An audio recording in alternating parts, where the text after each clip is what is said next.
Hello everyone, I'm Lindsay from Happy Hour Stitches, and we're a few weeks into the Happy Hour Stitches Summer of Finishes Challenge, so I just wanted to check in with everyone and see how it's going. So I have my first quilt basted, ready to go, and as soon as I'm done shooting this video, I'm gonna start quilting it. It's not a huge quilt, so I think I can get probably half of it quilted today. So we're keeping up the progress as we go. But let's grab a cup of coffee, let's curl up under a quilt, and let's just join me for a few minutes as I share some tips for carving out more time to spend on your finishes this summer. Now, before I begin, I wanted to share a little bit more about the Summer of Finishes in case you're new to this challenge. So this challenge is aimed at helping us tackle our pile of unfinished quilt tops, those that just needed to be quilted and bound. And to keep us on track, I've set like a rough weekly schedule that you can follow as desired to help us finish one quilt top each month for the summer.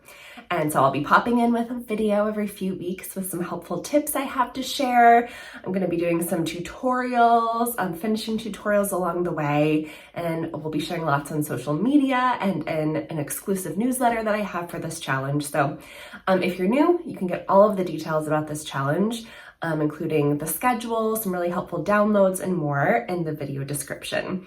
So now let's dive into how to prioritize time to work on your Summer of Finishes projects. So I'm gonna be honest, finding time to spend on finishing my quilts, it usually takes a back seat to other things in my life. You know, I have family and friends, I'm maintaining a house and a yard. It's very busy in the garden. I'm traveling, I'm working. And so when I do have free time, I don't always like to spend it on the finishing process because it's not a process I love. But I do know that I made this promise to myself this summer that I'm going to finish at least 3 quilt tops. And that's a really important goal and a really important promise I made for myself. And I know that accomplishing that will free up time in my sewing room. It's going to free up space in my sewing room, mental space, so that I can start new and exciting projects. So I think the question is, how do I motivate myself to find the time to spend on finishing quilts? So the first thing I do is I put it on my calendar. And I treat that calendar date like I would treat like an important event that I can't miss. So I'm not willy-nilly just putting it whenever and then being like, well, it's not working today, I'm gonna try again tomorrow.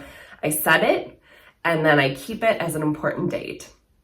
So for me, I schedule a few hours each Sunday to make progress on finishing my quilt tops. Sunday is a quiet day for me, and I like to do things in larger chunks of time. So I've set that on my calendar. So my whole family knows that this is my uninterrupted sewing time. That's important, uninterrupted. And it's become kind of a nice ritual that I can look forward to. I always usually have like a new audiobook ready to go. I'll have like a favorite snack or a favorite drink that I'm looking forward to. Today it is about coffee. I didn't sleep well last night, so my my fun snack is hot coffee. And so it feels like a nice event each week, like this little bit of self-care time I can have with myself in my sewing room. But maybe you would rather put it on your calendar. Maybe you set aside 20 minutes each day to work on your quilt top. Maybe that's like your time. Maybe you're having a really busy summer and you're busy all the time, but you actually have 2 free weekends over the next 3 months. And you decided to have a little mini quilt retreat with yourself. And during those 2 free weekends, you are just going to spend 10 hours a day working on your unfinished quilts. And that's great too. Put it on your calendar. You can make a lot of progress in a few weekends.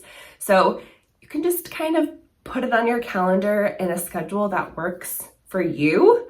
But if you don't plan it and you don't schedule it, you're much less likely to find that time and the motivation to work on these quilts.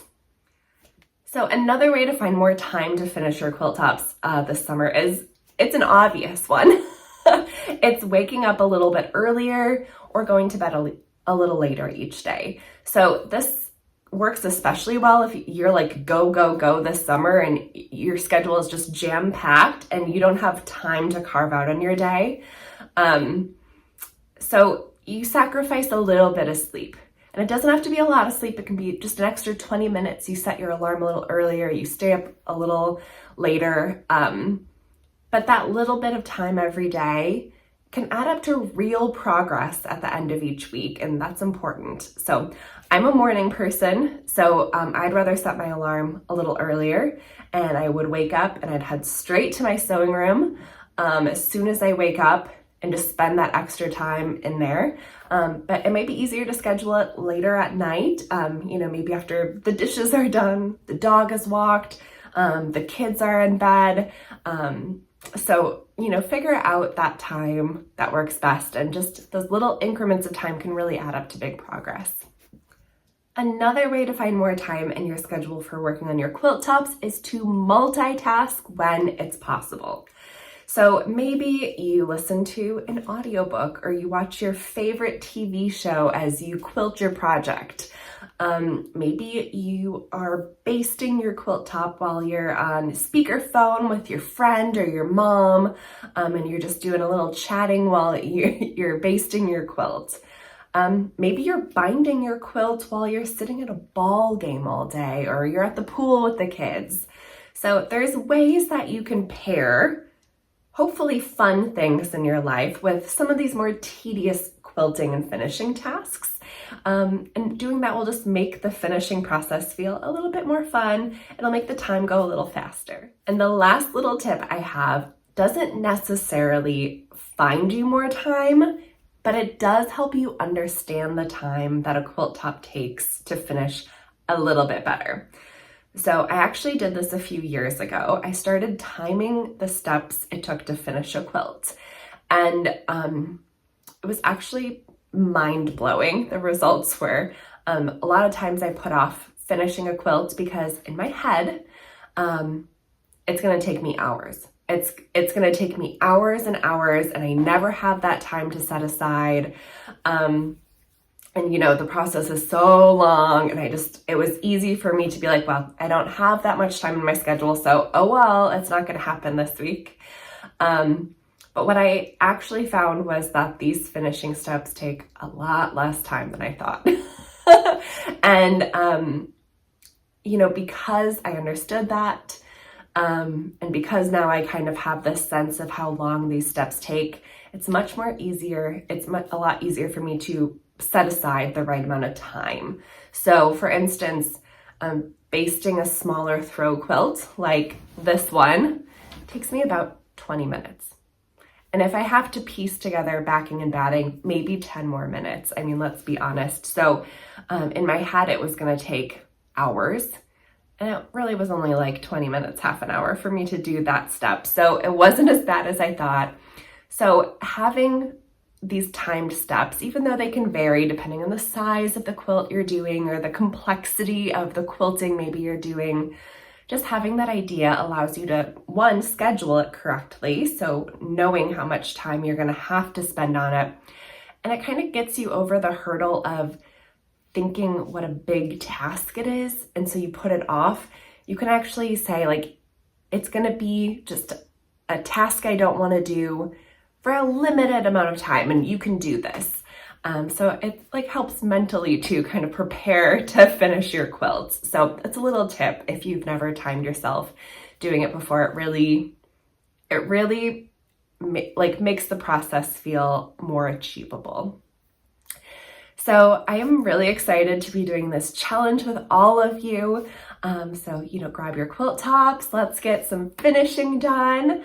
Make sure you're sharing all of your quilt finishes and your progress on social media using the hashtag Summer of Finishes so we can all cheer each other on. And keep watching for more helpful tips and tutorials on my website and social media throughout the challenge, and just for more finishing inspiration. So I'm going to start quilting this quilt. Good luck, everyone, this week making progress on your quilt tops. and I'll chat with you all again very soon.